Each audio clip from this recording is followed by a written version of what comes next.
अपनात्मा जैसे यहाँ फिर एक शंका उत्पन्न हो जाएगी आपको कि भगवान शिव ने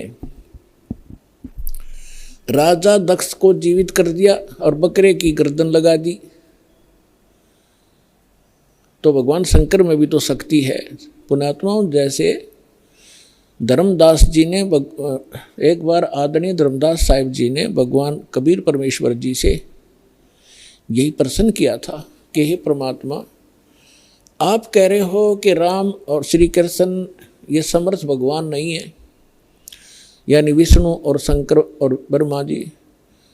विष्णु जी के अवतार श्री कृष्ण जी आए हुए थे, उन्होंने राजा मोर ध्वज के घर पर एक लीला की थी, जाकर दो साधु रूप बना के, और राजा मोर ध्वज ने अपने पुत्र ताम्र ध्वज को आरे से चीर दिया था, भगवान श्री कृष्ण जी ने उसको जीवित कर दिया था।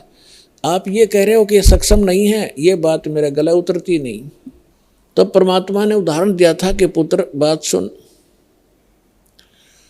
यहाँ तो मोर ध्वज के पुत्र ताम्र ध्वज को श्री कृष्ण जी ने जीवित कर दिया आरे से दो फाड़ कर होने के उपरांत, और उसका सगा भांजा सुभद्रा पुत्र अभिमन्यु महाभारत के युद्ध में मारा गया था, पांडवों का कुलनाश हो रहा था, हाहाकार मची थी, श्री कृष्ण रो रहा था, उसकी बहन रो रही थी, पांचों पांडव टक्कर मार रहे थे। उस समय अभिमन्यु को जीवित नहीं किया उसने।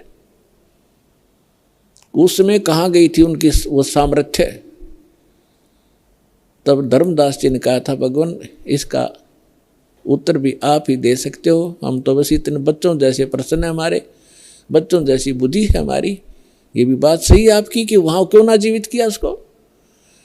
तो परमात्मा ने कहा कि ताम्र ध्वज लड़के की आयु शेष थी, और जिसकी आयु शेष है ये डॉक्टर एक टांग काट कर दूसरी जगह लगा देते हैं, यहाँ की खाल उतारी वहाँ जोड़ देते हैं, ये तो एक वैज्ञानिक कर देते हैं इस काम को।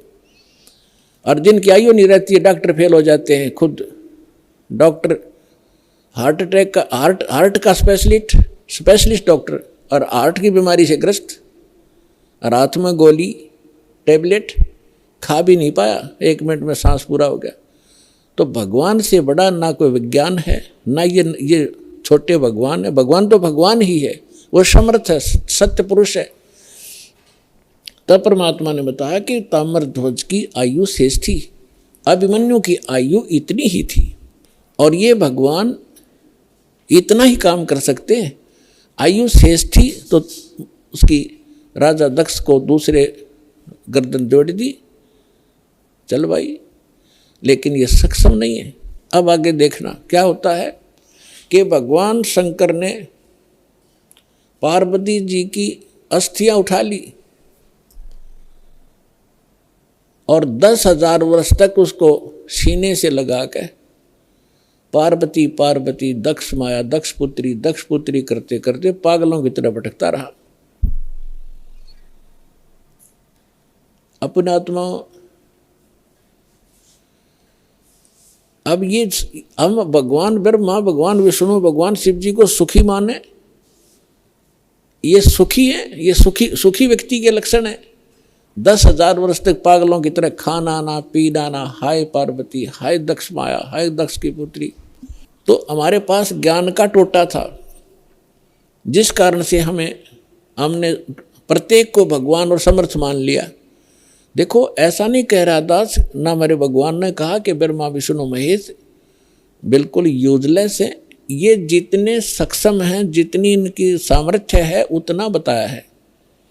जैसे एक स्टेट का, प्रांत का मंत्री होता है, और उस मंत्री को, प्रांत के मंत्री को कोई प्रधानमंत्री मान रहा है, तो वो भूल है उसकी।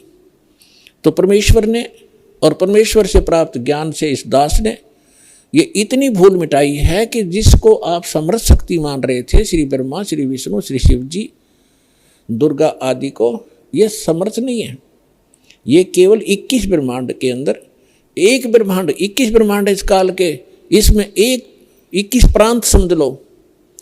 एक प्रांत में ये एक विभाग के मंत्री हैं, रजोगुण विभाग के ब्रह्मा जी, सतोगुण विभाग के विष्णु जी, तमोगुण विभाग के शंकर जी, बस इतने मालिक हैं ये। और ये किसी भी कि किसी के संस्कार को कम और अधिक नहीं कर सकते, वर्क डन ही देते हैं, अपना किया कर्म ही प्राप्त कराते हैं। समर्थ परमात्मा परम अक्षर ब्रह्म सत्य पुरुष कबीर साहिब जी, ये हमारे प्रारब्ध के अंदर यानी हमारी किस्मत में लिखी हुई हमारे पाप कर्मों का नाश करके और पाप कर्मों हमें सुखी कर देते हैं। हमारी मृत्यु होनी हो उसको टाल देते हैं। हमारा और भी कोई आपत्ति होनी है, कोई अक्षति होनी है, उसको भी वो जो पाप कर्म से होनी थी और पाप कर्म नाश हो गया, उस कर्म से ही तो हानि होनी थी, कर्म परमात्मा ने कैंसिल कर दिया तो सुख हुआ। तो ये केवल समर्थ परमात्मा ही कर सकते हैं। अब दास आज ये बता रहा था आपको कि परमात्मा ने हमें आकर के ये बताया है कि इस काल के लोक में और आप सुख खोज रहे हो। जिनको आप परमात्मा माना करते थे, थारे भगवान, आपके भगवान सुखी नहीं, कभी सपने में सुख नहीं हुआ उनको। भगवान श्री कृष्ण जी का जन्म हुआ, मामा दुश्मन बन गया, जेल में जन्म हुआ और मामा शत्रु पीछे पड़ा रहा। कभी जरा सिंह मारने आ रहा है, कभी शिशुपाल लठ उठा रहा है, कभी जरा सिंह, कभी काल्यवन आ गया। आखिर में भगवान ने यानी ये तीन लोग का जो इतना सामर्थ्य है इस मालिक ने, अपने को राहत प्राप्त करने के लिए कि शायद कुछ सुख का सांस मुझे आ जावे, मथुरा छोड़ दी और द्वारका बनाई। बहुत दूर जाके जंगल होते थे पहले, बीच में बिल्कुल कट्टो